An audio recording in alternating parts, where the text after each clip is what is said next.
Welcome to Backstage with Becca with special guest Jordan Litz.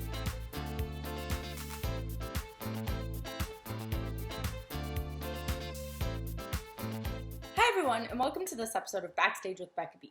On this episode, this Fresno Pacific University graduate has been in regional productions of shows like Legally Blonde, Dogfight, West Side Story, and more. He's performed in the Radio City Christmas Spectacular, has been in several shows at Walt Disney World in Florida. He made his national tour debut in Wicked, where he understudied Fiyero before becoming the lead Fiyero. And recently, he made his Broadway debut in Wicked as Fiyero. Please welcome Jordan Litz. I'm glad we could make this work, first of all.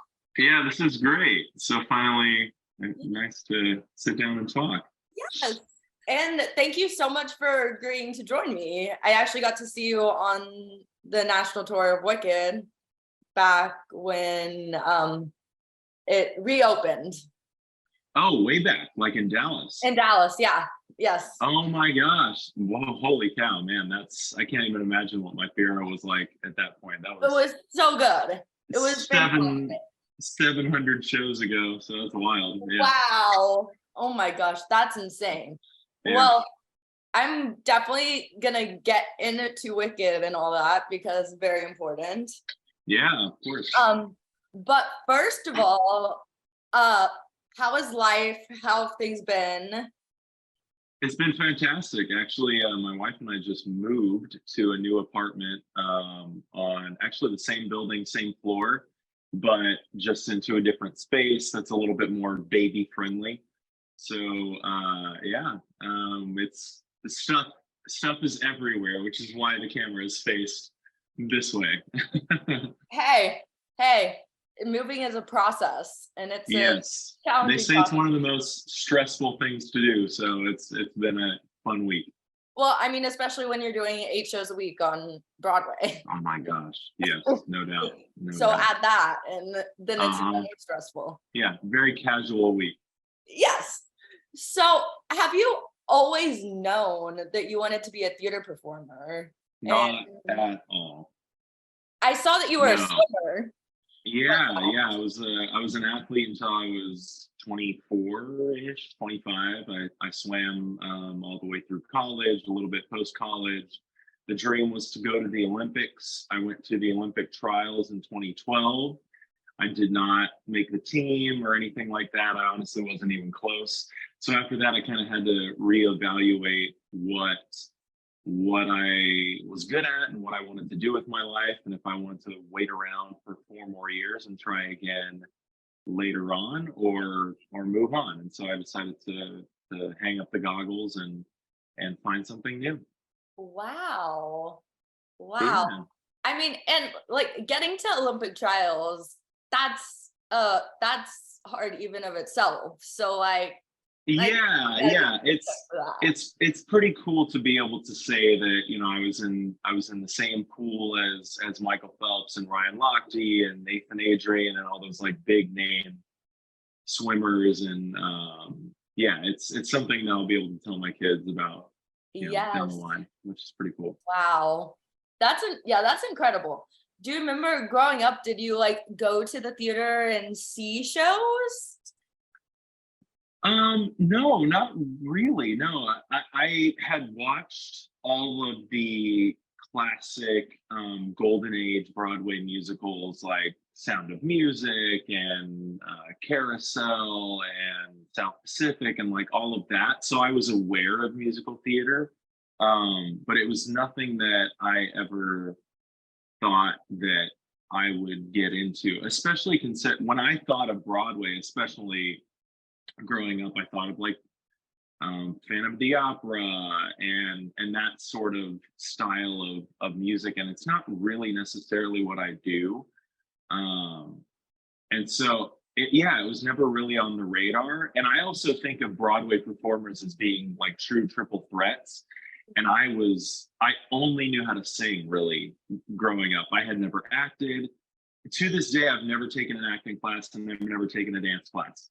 So I've always just kind of learned on the job as I've gone. So yeah, it was never really on my radar at all. That's incredibly impressive to be able to pick that up, because I feel like Well, that's a talent to pick up like yeah. dancing in a rehearsal room. Well, I've always been an athletic person, so I'm very body aware. So even if the technique isn't necessarily there, I can kind of emulate what someone else is doing, and I won't know what it's called. If you use dancing terminology, I have no idea what you're talking about, but I can kind of picture what you're doing and sort of recreate it. And the great thing about Fiyero in particular is that you kind of have to, and Wicked in general, you kind of have to throw out all of your dance training and start from scratch, because all of the dancing is very unusual and otherworldly. Dancers are used to being turned out, and everything is turned in because of like scarecrow movements and stuff like that. So it's so stylized that it's more of stylized movement rather than true technical dancing, which I think plays to my favor because I have no training. So I don't have anything to like unlearn. Wow. I mean, I'm going to get into this later, but you were also cast as the understudy originally. So, Yeah. I mean, you did have to do some other dancing. Yeah. And what's crazy about that is that on the tour, there are two understudies for Fiyero. One is kind of the more singing understudy that has a couple of like solo vocal lines in the show. Like I think he sings the first "No, I'm always with you." He sings that, and he sings something in the opening of Act Two. And then the other Fiyero understudy is like the more dancey understudy. Oh my God. And somehow I got cast in the more dancey understudy. It will never cease to amaze me. But yeah, I had like 6 or 7 lifts throughout. I was in all of Ozdust. Yeah, it was a very, very dancey role, but I really enjoyed it. I thought it was so much fun. Beautiful dancing in Ozdust. It's so cool. And all the way through Ozdust, it's just like you're moving costume change to costume change, different song, production number to production number, and it's just fast paced and so much fun. And I loved being in the ensemble of the show. Wow. You must have been like, wait, is this like, are you sure you put the right person on the dance track? Oh, totally, absolutely. But as I said, I'm super body aware, and I was able to kind of like pick up things as I went along. And also, I worked really, really hard behind the scenes outside of rehearsal. So I would leave rehearsal and then I would go back to my hotel room or wherever I was, an Airbnb or something like that in Little Rock. And I would just drill it over and over and over for hours on end until I was ready to come in the next day and do it exactly perfect.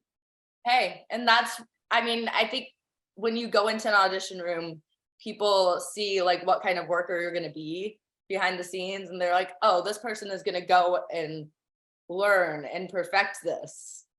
Totally. Well, but okay, I'm going to get on my soapbox here actually. Do it. This is something that's kind of bothered me about the musical theater world, in that you don't actually get to show off your hard work when it comes to dance calls, because you're expected to be able to go in there and just learn it right there on the fly. And so that's a disadvantage to people like me that can't necessarily pick it up right there in the room, but will go home at night and work for hours on end to get it step perfect the next day. Whereas with acting and singing, they give you the sides ahead of time, sometimes as much as like a week ahead of time, and you have all of this time to work on it, to memorize it, to get together with a coach, to coach on it, to get together with your voice coach, your voice teacher, and you do all of this perfecting and you have all this time to work on it. Whereas dancing, you go in and you're supposed to know it in 10 minutes. It's just such a weird world for me, and I've never understood why the two disciplines are so much different, and you're expected to do so much different kinds of work than dancing. But anyway, soapbox done. It's crazy. That is crazy Hmm. to think about because like dancing is so complex. Totally, absolutely. And as I said, like for me, being someone that has a huge background in music and sight reading, if I were to go in with other people that are maybe more dancers and actors that don't have a lot of music ability, and the music director said, "Here's the music, be prepared to do it in 3 minutes, 3 or 4 minutes," You're like, I'd what? be like, "Hell yeah, I got this, no problem," because I can just read the spots off the page. But then the person that maybe could go home and work on it for a couple of days and nail it in the audition will be vastly underprepared because they can't sight read. So Yes. it's an interesting world, musical theater, but it's all worked out.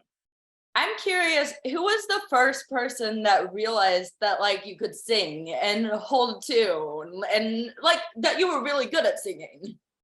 Probably my mom. My mom and both my parents were music majors in college. My mom was a music education major, and my dad was a trumpet performance major. So I was always around it. I sang with my parents and my sister growing up. We called ourselves like the Von Litz family singers, and we would like sing at church and things like that. And so I think they said that I was harmonizing by like age 3. I had an ear for it and could pick it up really really quick. And um, but no, I didn't really take it seriously as a profession until late 20s. Wow.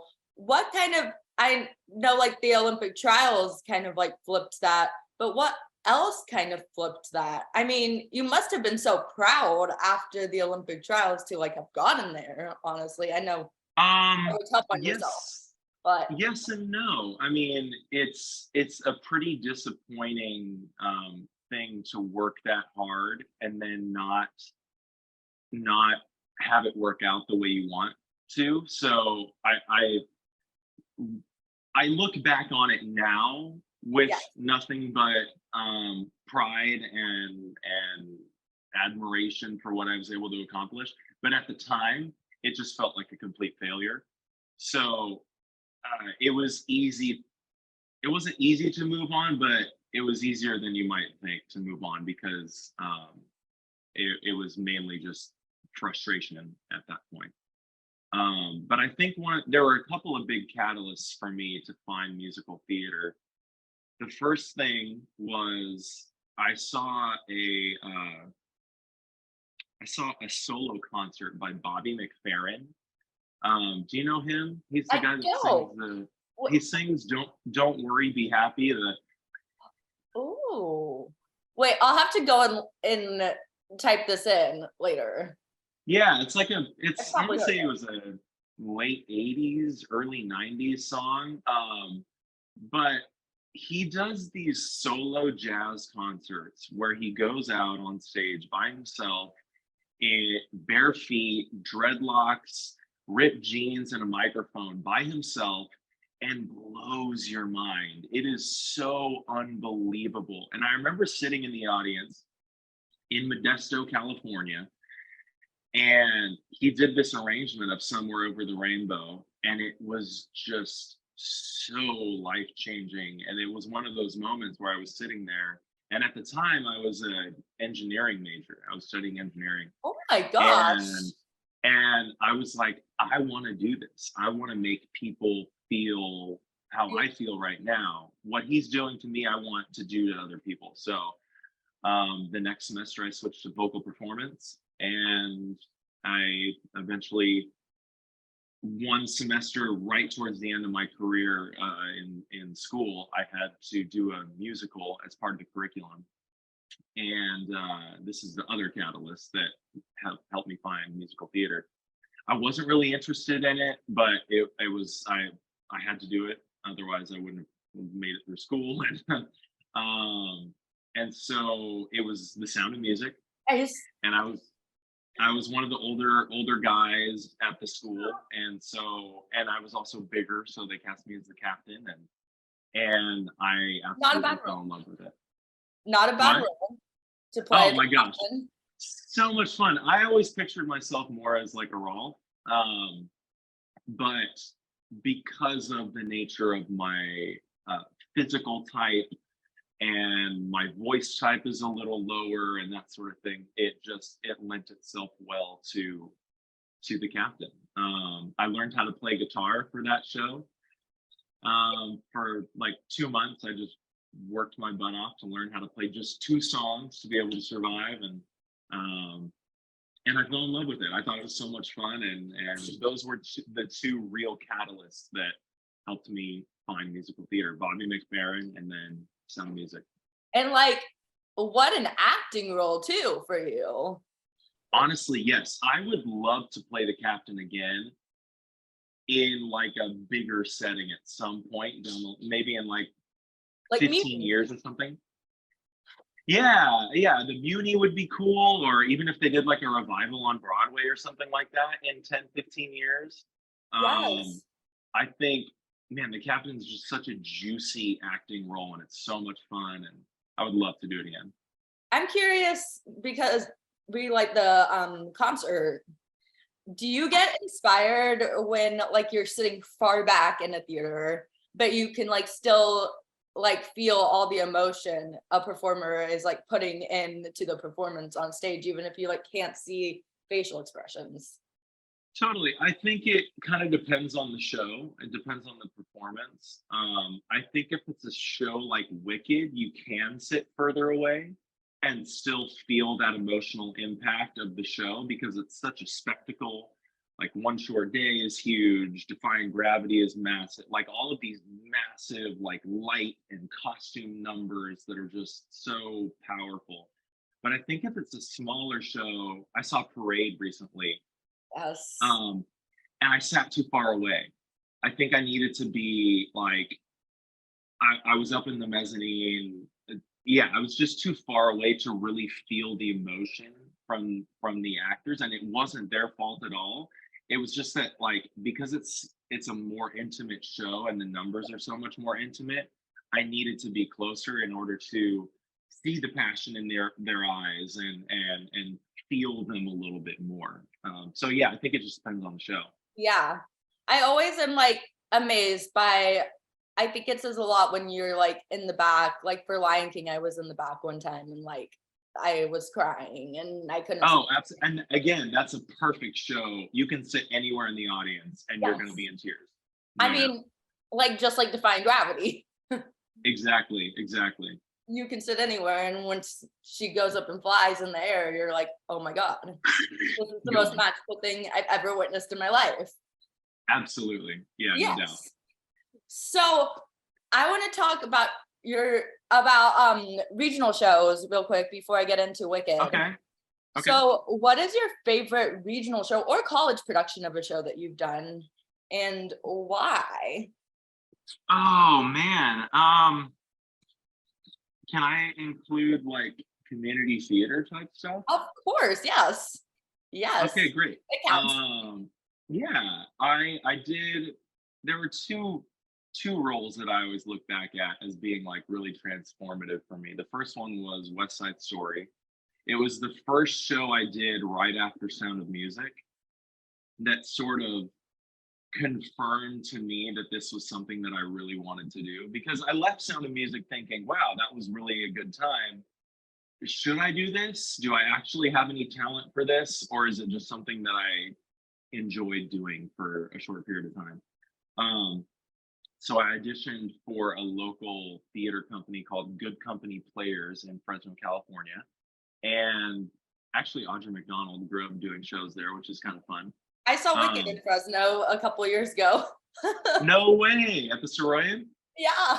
Oh, that's so cool. Yeah, I went to college in Fresno, so I like know that area really well. I took the train down. So much fun. Very, very cool. Yes. So I auditioned for West Side Story that this local community theater was doing, and the cool thing about that particular theater is a dinner theater company, and their shows run for a really long time. Usually with community theater, it's like a couple of weekends. This was like 2 months of 5 shows a week. So it was like a really good opportunity to see if I could handle doing that many shows and see how I would grow throughout the process of doing like 40 shows of West Side Story. Um, and that show completely confirmed to me that I am obsessed with musical theater. To this day, I think West Side Story is still my favorite musical of all time. Not necessarily because I did the show, but just because I think the music is timeless. Yes. And it never gets old to me. I can put on the soundtrack and listen to it over and over and over and over, and I love it every time. And the dancing aspect too in the show. Oh gosh, the gym dance scene is just so cool. It's so cool. It's crazy. I'm trying to picture it at a dinner theater. That's really cool. Yeah, I mean, gosh, it's been so long now that I can't really remember if we did anything like kind of off the wall. I can't remember if we did or not, because the space isn't huge. It's not a massive space. So it's not like we could really go into the. I know that at times we were probably in the audience, but again, it's been forever. Amazing. That'd be such a cool setting to see West Side Story or any big show in. Honestly, it's really intimate. Like you feel like the audience is just like kind of sitting in your lap the whole time. Well, basically they are. They basically are. Yeah. Basically they are. Yeah, and then the other show that I did was Dogfight. Do you know Dogfight? I do. I saw a production of it like 2016 in Los Angeles at the Hudson Theater. Oh, okay, cool. Yeah. So I did a production of Dogfight also in Fresno with a different theater company. And that was like, oh my gosh, it was amazing. It was a very hard show. Yeah.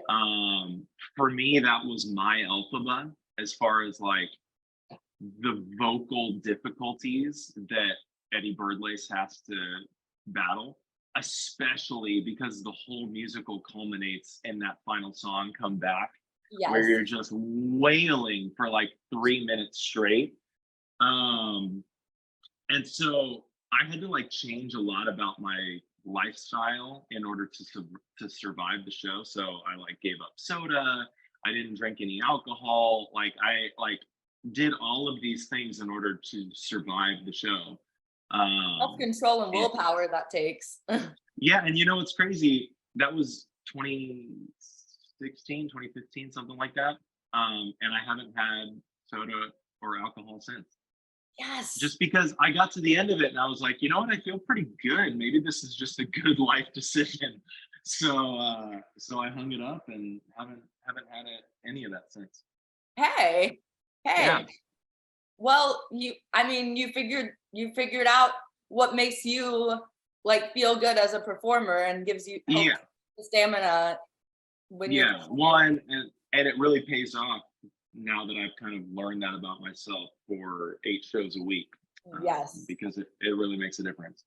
Speaking of changing your entire lifestyle, national tours kind of change your entire lifestyle because you're traveling. I mean, with Wicked, I feel like there's more like a sit down tour stop in most cities, and it's like over 2 weeks.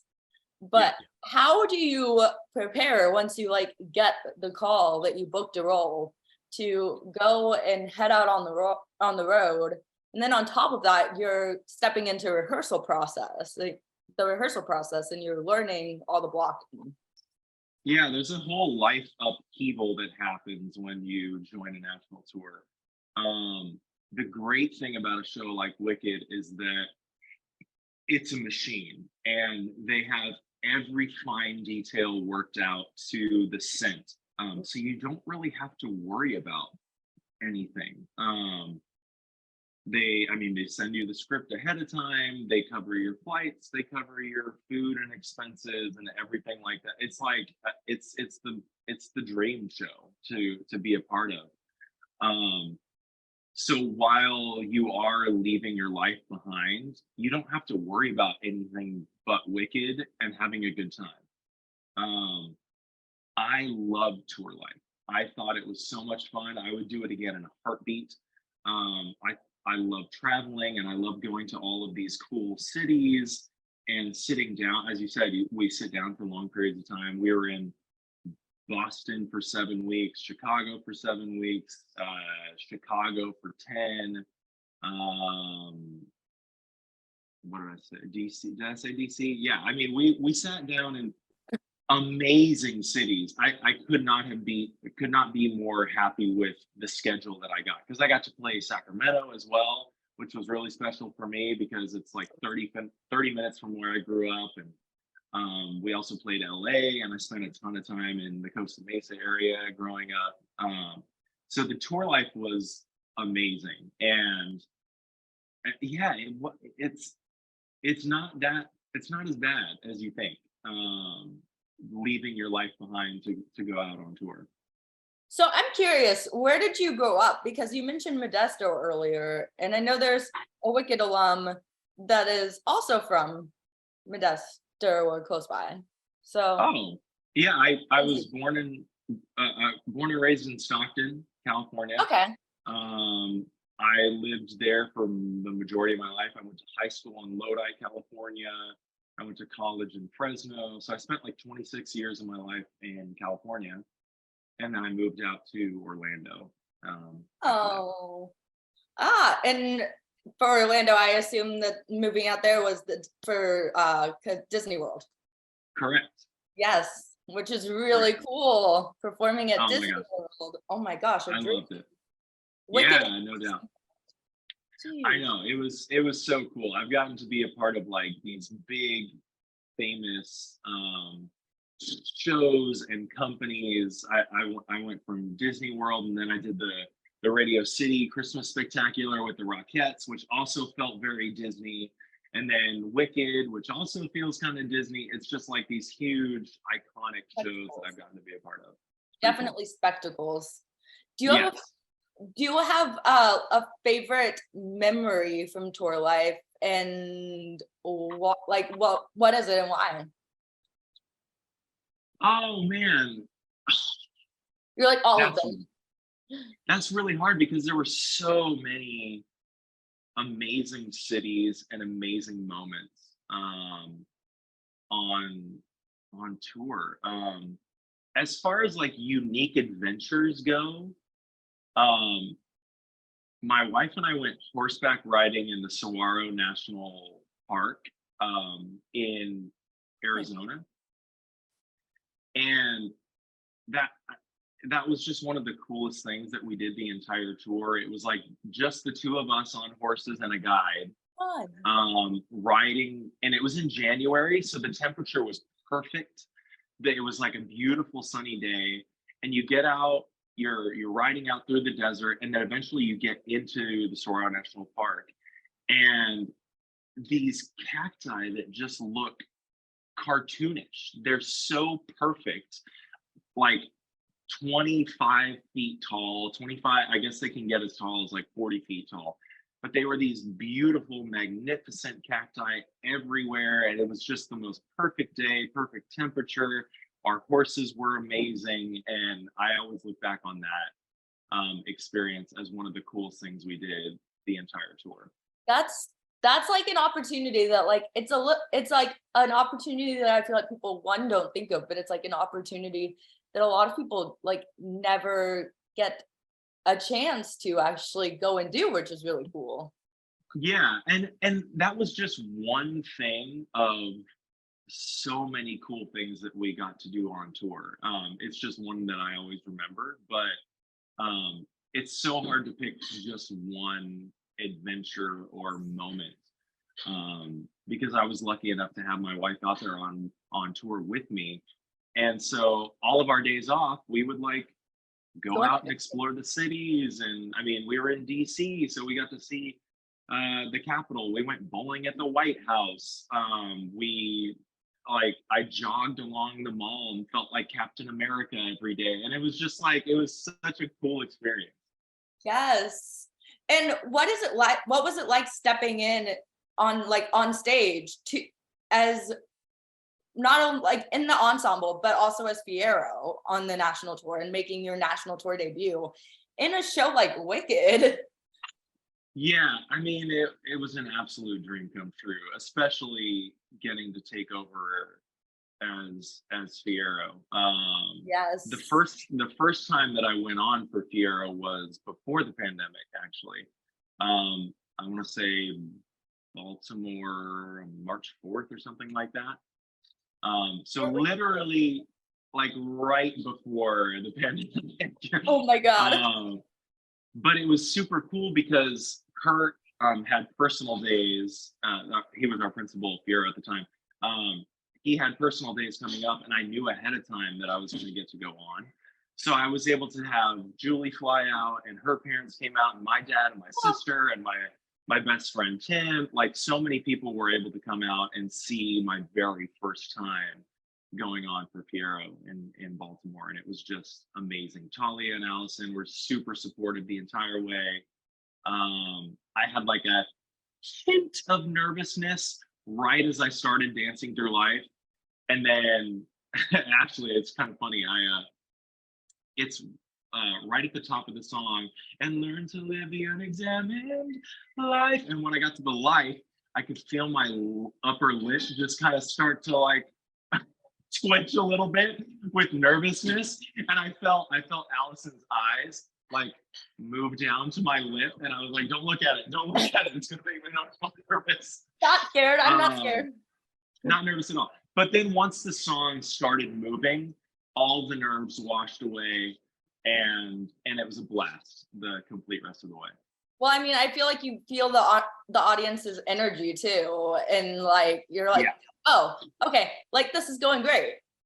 Absolutely. And I realized that like I had done so much preparation for that moment Yes. that I knew it all, and everything was going to happen the way it was supposed to. I was so prepared that nothing was going to go wrong.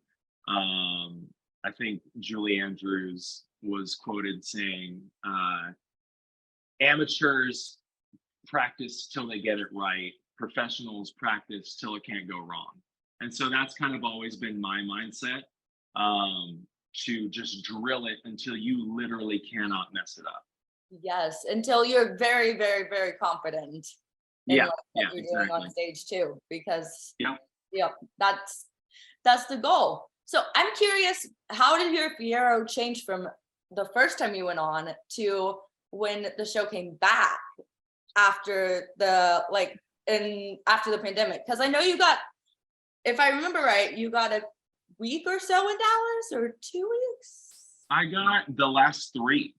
Okay. So Kurt did the first two, I did the last three, and then I think I did three in Charlotte as well. Yeah, Charlotte was the following city. So I did the next three in Charlotte, and then Kurt came back to finish out Charlotte, Appleton, and then I took over in Cincinnati. So I think all in all, I was in the ensemble track for about 2 months, 2.5 months or something like that. But I would say my Fiyero changed quite a bit just in the rehearsal process alone, because when you learn a show that's long running like Wicked or Lion King or Hamilton, you learn it alone in a rehearsal studio or on stage with a stage manager and a dance captain, and that's all you get.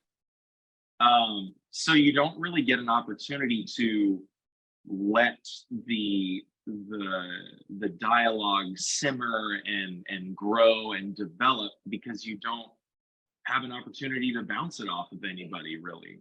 They'll bring in some understudies occasionally to run a scene with you and run the blocking, but that's not the same as like doing it night in, night out, or going through an actual rehearsal process where a director is molding you and working with you on things.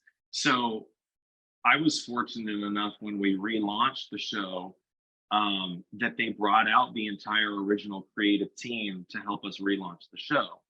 And since they knew that I was taking over for Kurt at that point, they split rehearsal time between Kurt and I for the entire rehearsal process. So I got to work with Joe Mantello, and I got to work with Stephen Schwartz, and I got to work with Stephen Aremus, and Wayne Salento, like all of these people that like helped launch the original show. I got to hear their original intent behind the dance moves or the lines of the show or whatever from the original creators, which I think helped mold and shape my Fiyero in a completely different way from that very first time that I went on in Baltimore. Wow. I mean, in a way, you all kind of like relaunched the show in a different era. Yeah, absolutely. And what was so cool is it bonded us together in a way that, like, when that first person left from the COVID cast, it was like we took it really hard because we had been through something together that was so unique and so unlike any other performing experience. It almost felt like we were making a new Broadway show because we had spent so much rehearsal time together and so many Zooms together over the pandemic. That cast was really, really close. Yes. And I mean, I know that you all got like national attention from Broadway fans when it came back in Dallas. And I was like, oh, this is cool. Nothing cool musical theater wise ever happens in Dallas. So this is great. And I'm so excited. Yeah. I'm in California. Well, so are you from Dallas or are you from? I'm from Dallas, but I moved to California.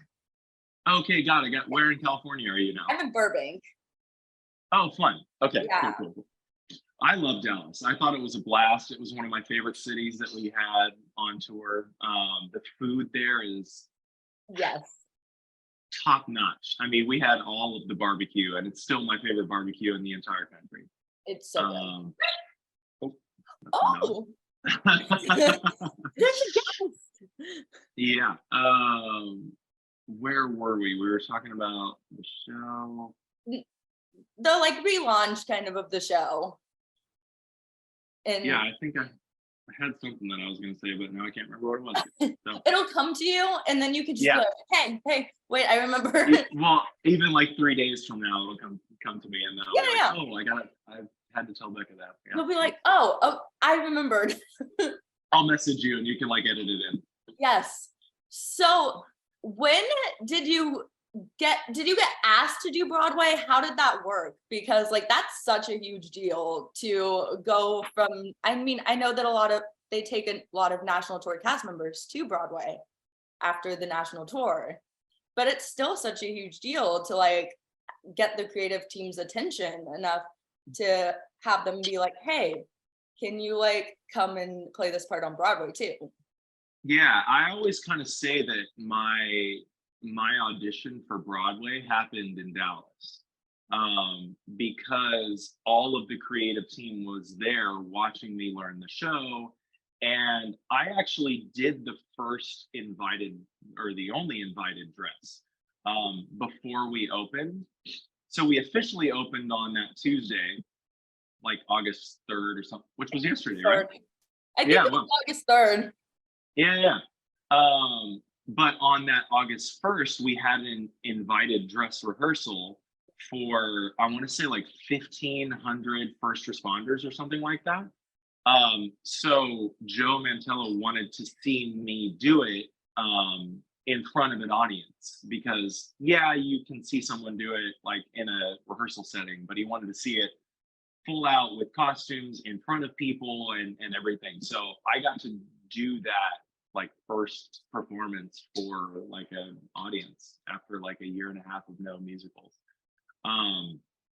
So that was like a jumping off point for me as far as the growth of my Fiyero into making it to Broadway. But the actual official story is that when I got to I want to say we were in Chicago in October of last year. My manager called me and said, so I just got off the phone with Wicked. You are going to be finished with the tour in February, officially. And the plan is to move you to Broadway. We don't have a timeline yet. We don't know exactly when, it most likely will be in the May area. And I was like, Wait. are we celebrating? Like, I'm so he was just so nonchalant about it, and I couldn't tell if like we were supposed to be excited about it. I had no idea. Yes. Well, but he was like, it's not an official offer at all at this point. It's just them talking. And I was like, okay, great. And so I didn't hear anything. This was like the beginning of October. I didn't hear or get an official offer to join the Broadway company until my last week of tour in February. Oh my. So I sat around for like 4 months not knowing for sure whether this was actually going to happen. I had a really good feeling because every time like Stephen Aremus would come into town, or Dan Michike, who's the director, music director here, or Lisa DeGuio, like all of these people that are involved in the decision making of the show, whenever they came out to see the tour, they would kind of be like, hey, see you in a couple months, like that kind of thing. Like, so I felt encouraged, but also I didn't have an official offer, so I didn't want to get too excited or count my chickens or anything like that. So, but yeah, the official offer came in February, and then I joined the company. I opened May 17th or something like that. Wow. And you also, like, the stage is so different from the national tour to Broadway, because I mean, I feel like it's widely known now that like you all perform on a rake stage on Broadway, as opposed to just like the touring stages. And the set is also completely different, I feel like, than on the I would say that's the biggest difference between the two productions. It's basically the exact same show, except for that we have trapdoors here. Yes. We have a staircase off here on the right. The rope swing is a little bit different.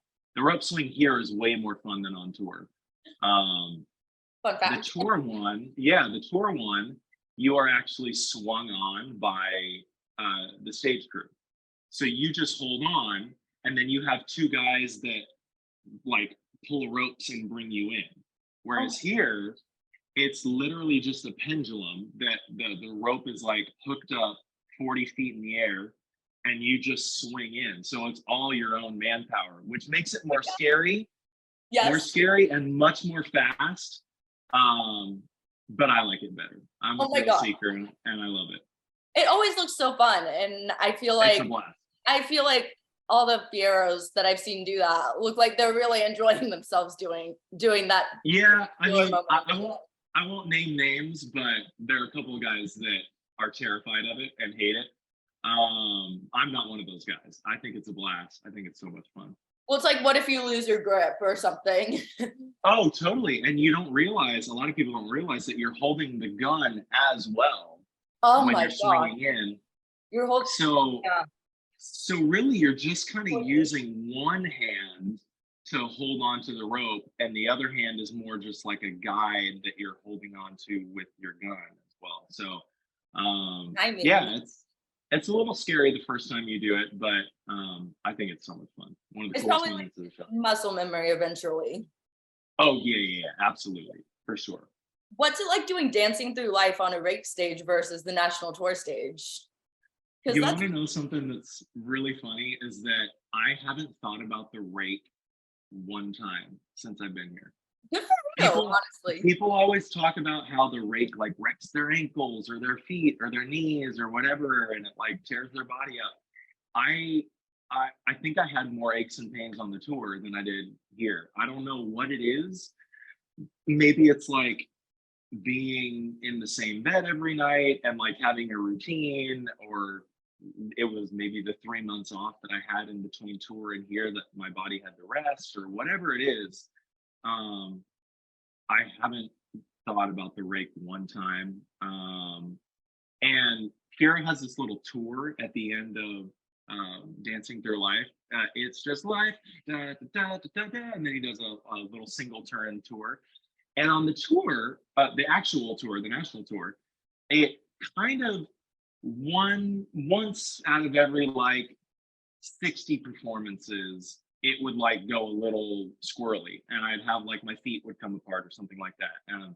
But here on an angle, You're it like, has I haven't messed it up one time, and I don't. It makes no sense. There's no reason for it because I'm on an angle here. So you would think that being on a flat surface it would be easier, but I'm not going to question it at this point. hey, Knock on wood that hey, it's not going to mess up. you, the challenge is good. Yeah, I'm going to keep it. And it probably helps that you're like not thinking about it as you're performing. Yeah. I mean, I have like a couple of things, like a couple of like cues that I think of in order to like jump straight up, jump, land straight down. Like a couple of little things that I think about every single time that I do it. But yeah, it's 700 performances in at this point. Like it's pretty second nature. Have you created any comedic bits like as Fiyero that like are like yours and you're like very proud of? Because I think Fiyero is very fun to play with. Gosh, I don't think anything is original at this point with Wicked. Like the show has been running for so long. There have been so many Fiyeros at this point. I don't even know what's mine and what I've stolen from other Fiyeros. Like I feel like there are moments that I'm like, oh yeah, that's mine, but then maybe not. Maybe I stole that from someone. I'm trying to think of anything that feels original to me, but Well, I feel like just know. like you're different than other people who have played the role in the past, which is going to make like your performance different. Yeah, absolutely. I mean, me as Jordan going on stage is obviously going to influence and mold the character a certain way for sure. But yeah, I mean, you learn from the people that have come before you, so that you don't have to go out there and reinvent the wheel. I think Kirk was a fantastic Fiyero. So having him to watch and learn from in the short time that I was in the ensemble, he's one of the best acting Fiyeros out there. I remember sitting in the rehearsal room. It was such a weird process because we had all the principals with like Joe Mantello and Lisa Laguio and all that stuff, and then two Fiyeros, which was just such a weird thing to like split between the two of us, and he handled it so well. I know that there are probably like people out there in the musical theater world that like would have been really threatened or like uncomfortable with having someone there like kind of pushing back with you and like sharing rehearsal time with you. But he was super supportive and really cool the whole way. But I remember sitting there in that room, and he and Talia would do the scene, and I was like, man, he is so freaking good. Just like such a grounded, real actor. I think in musical theater, especially with Wicked, a lot of times it gets very performing and like over the top and campy. And I never got that sense with him. He always just felt like a real human on stage. So that was what I tried to emulate a lot of. Him and I think Norbert were like two fantastic, grounded, real humans as Fiyeros, and I love that about their characters. Well, having gotten to see you in Dallas, I feel like you definitely did that, and you made Fiyero real. Thank you. So I'm kind of going off that before I get into like last questions about Wicked. I want to ask, do you ever have the goal on certain days to like go on stage and try to deliver a line a funny line a certain way and hopefully make someone break character a little?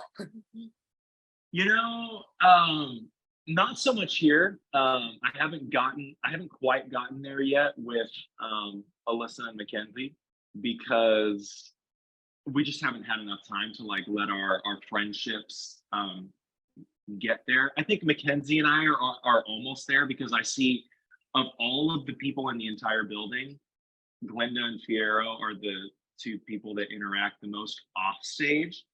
She and I have a lot of off stage time together. But Elphaba, I never see. I He's never. funny. Once the show starts, I never see her. She's on stage, I'm off stage. I'm on stage, she's off stage. Or we're on stage together and we are Elphaba and Fiyero and not Alyssa and Jordan. So it's much more difficult to foster that friendship with Elphaba. You have to really go out of your way to make it happen. Which is why I try and go into the Green Girls dressing room like at 15 before the showtime, so I can have a chance to like talk to her and get to know her and see how her day was and that kind of stuff.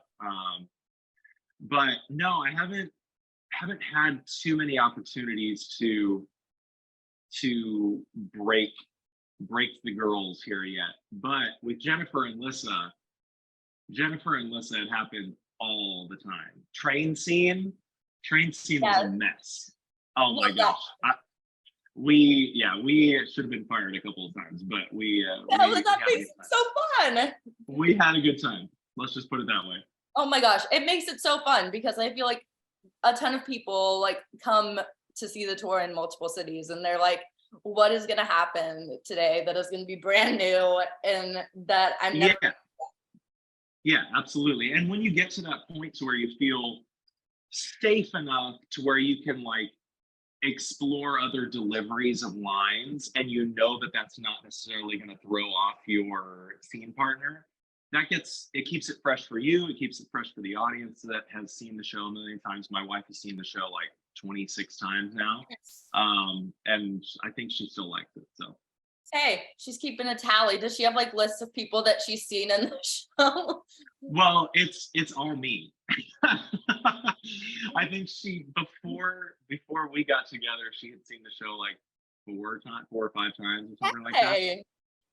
So since I've been in it, she's seen it like 20 something times. Oh my gosh. I love that. Supportive. Very supportive. Well, that, and also it's like when friends and family come into a city to come see the show, she doesn't want to be like, okay, have fun at the show, and then she like stays at home alone. So right. she'll always like go along with them to see the show. Aw, yeah. I love that. So before I ask my last question about Wicked, I want to ask, how are Broadway audiences different from national tour audiences?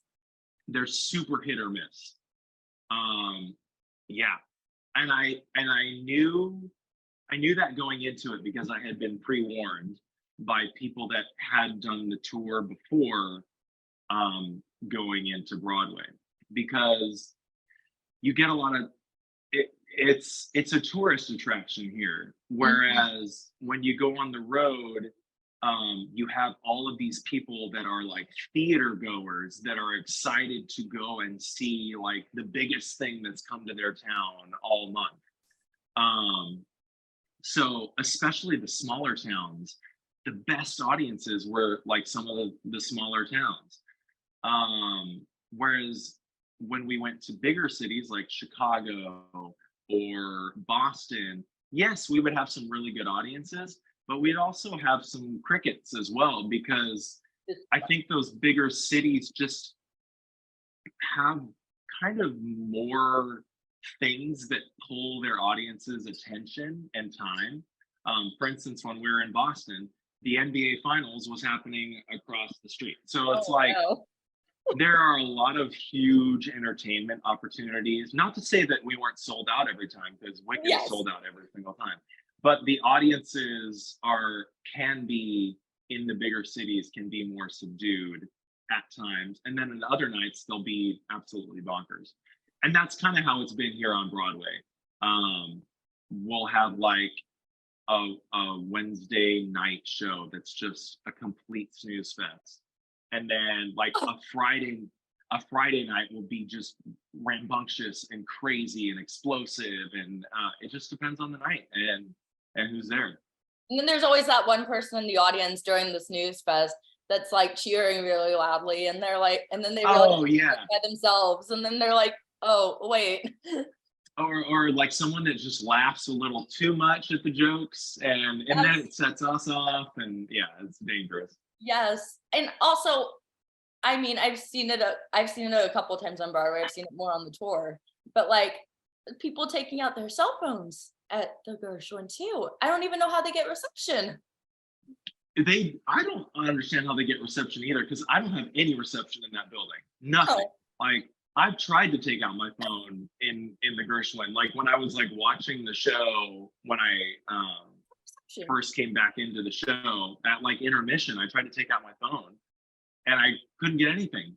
Nothing. So I don't understand what you're even doing unless they're trying to take a picture or video. Yeah. Yeah. But I will say I never notice that stuff. I'm rarely like distracted by stuff that happens in the audience, unless it's like a particularly loud laugh or a funny laugh or someone that's doing something crazy in the audience. Or someone making a phone call in the audience. Someone You was know, doing that when I saw it at the Gershwin one time, and I was like, "What? There's no signal." What are you doing? I'm like, "There's literally no signal." Yeah, that's no good. Can't do that. Can't do that. So my last question about Wicked is, what do you think makes Wicked a show that has stuck around for so long and that has like upheld its popularity throughout the years? I think it's because it's a coming of age tale that will always resonate with a new young generation coming up. Every single time you have new young girls and boys that fall in love with this show and then grow up with that nostalgia of experiencing Wicked for the first time and listening to it all their growing up, and they love it all their life long. So I think that Wicked has the potential to be the longest running Broadway show of all time, just because it never goes out of style with the youths, if you will. It's always relevant every time a new generation of kids comes in. I mean, and every night, like you're gonna be someone's first Fiyero on stage. And, oh man, I can't tell you how many people. That wasn't necessarily true on the tour. I didn't feel like I got that as much on tour when I met people at the stage door, but here at the stage door, I'm constantly meeting everybody that's like, this was my first Broadway show, or this is my son or my daughter's first Broadway show. It's like I meet a lot of first Broadway show people at the stage door here at the Gershwin. And I think that's just because a lot of people that come to New York for the first time, Wicked is like the bucket list Broadway show that you want to see. That and Lion King, I would say, are like the two shows that you have to check off your bucket list of I saw that on Broadway in New York. Oh, absolutely, absolutely. Speaking of bucket lists, actually, what is on your Broadway/theater bucket list as a performer? Well, I want to originate something. Yes. I think it would be fun to originate a role. I don't know what that is yet. Something that I can be the first of. You know, when you think of Evan Hansen, you think of Ben Platt. Like no matter how many guys come after him, it will always be Ben Platt. When you think of Hamilton, you always think of Lin-Manuel Miranda. Like whoever that original person is, that will always be who you're compared to, no matter how long the show is running. So I'd love to be the first Fiyero or whatever that is. I don't know what the show is, but it's out there and it's waiting for me. It's gonna happen. It's gonna happen. Yeah. We're manifesting it right now. Let's go. Put it in the universe. Yes. So is there anyone who inspires you in the theater world, or like inspires you as a performer who's not in the theater world? Oh man, so many people come to mind.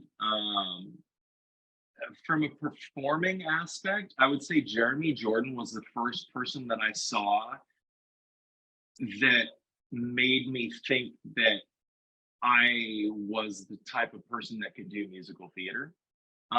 Because up until that point, I thought of musical theater as like Broadway and tap dancing and sequins, and like that's just like not me at all. And then I saw Jeremy Jordan do a concert, not live, but I saw like YouTube videos of him doing a concert in LA. And he sang stuff from like the last 5 years, and he sang Santa Fe from Newsies, and I was like, wow, this guy makes the like musical theater something that I feel like I fit into. So from a performing aspect, Jeremy Jordan for sure. From a human aspect, I've gotten to meet Norm Lewis a few times now. I saw him and bowl. and he is just the coolest guy. And I love how special he makes you feel. And it's everyone that he talks to, and anyone that's ever met Norm will say, "Oh my gosh, he stood there and he talked to me at the stage door for like 15 minutes," or like I bumped into him on the street and he was just the nicest guy. Like I think emulating that sort of human quality, I think that to me is more important than the accolades and the Tony Awards and whatever things that I may have the opportunity to win down the line. I would so much rather be remembered for being the person that made you feel special, and the person that made you feel like the only person in the world as I was talking to you. And that's what he does. He came to see us in DC when we were at the Kennedy Center. Wicked was there, and A Soldier's Play was there as well. So we kind of crossed over a little bit. So we spent New Year's Eve with the Soldier's Play cast. So we were all hanging out, and he's just like the friendliest, kindest human you could possibly imagine. And he was super complimentary of the show and what I did. And yeah, Norm Lewis as far as like human qualities go in the performing world. I love like even little human qualities, like before you're seeing a Broadway show in New York and you like see the person who you're about to see on stage walking down the middle of the street. Like, yeah, I've noticed Andre Day Shields walks down literally the middle of the street in New York City. Yeah. And I'm like, I've seen him like 3 times walking like down the street towards cars. And I'm like, he's crazy, first of all. And also, you can't miss him, because I cannot think of anyone that looks more distinct than him, just from his facial features to his like frame, and the way he walks is sort of like alien gliding. I don't know how to describe it, but it's so unique to him. I had the same experience. When I was doing rehearsals for Legally Blonde in Long Island, our rehearsal space was right next to the Walter Kerr, where Hadestown is. And during like a lunch break, I saw him walking on over to the theater, and I was like, "Oh my God, that's the guy. That's Hermes." Oh my gosh. Getting to the last questions, first of all, before I ask about like social media and stuff, how do you work on self-confidence in this industry?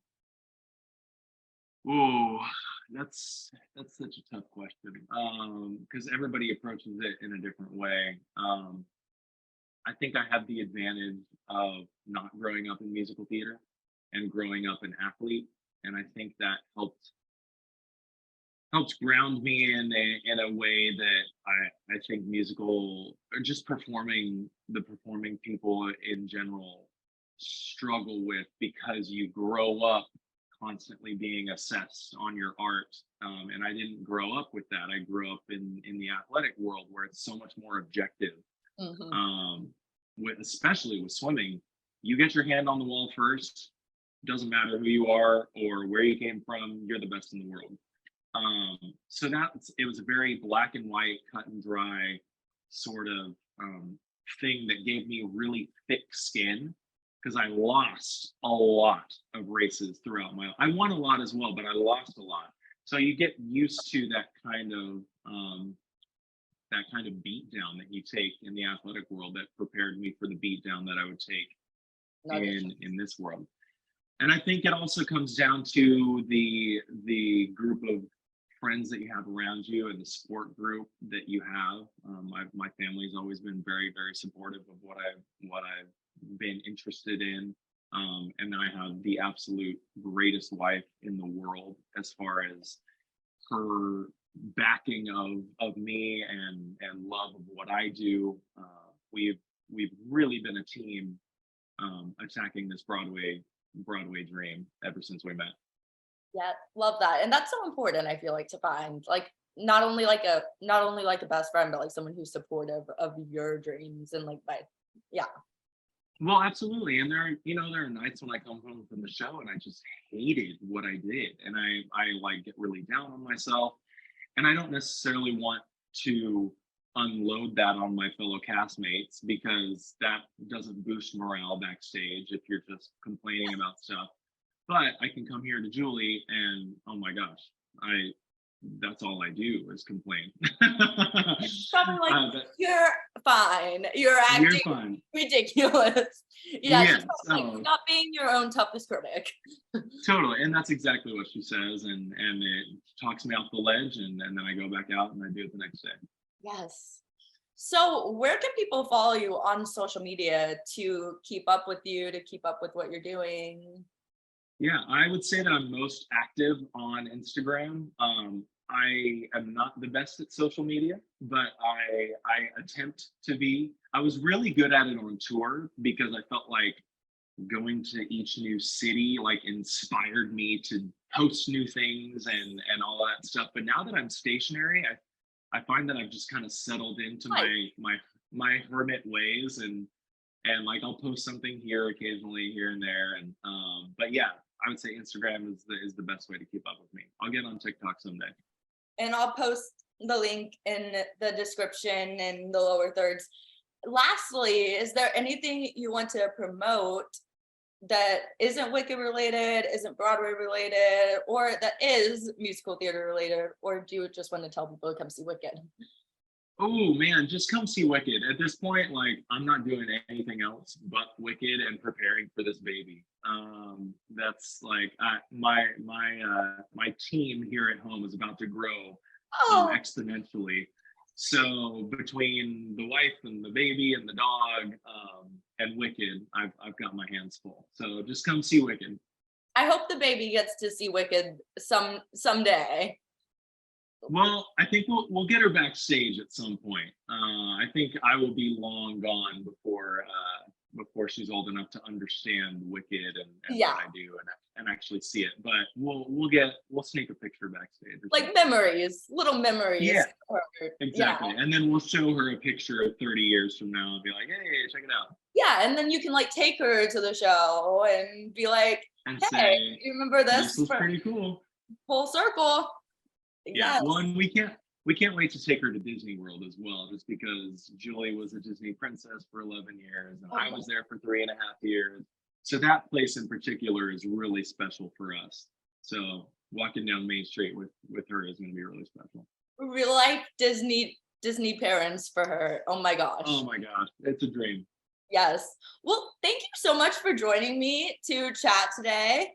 Absolutely. Thank you for having me. Thanks for watching this episode of Backstage with Becca B. You can follow me on Twitter and Instagram at Becca B Talks TV. Or for more exclusive content from this interview and more, you can follow me on Instagram and Facebook at Backstage with Becca B. Make sure to subscribe to my channel and like this video. Or if you're listening on Apple Podcasts, go ahead and give me a 5-star rating. Thanks for tuning in, and I'll see you guys next time. Bye! Until next time, stay swankified.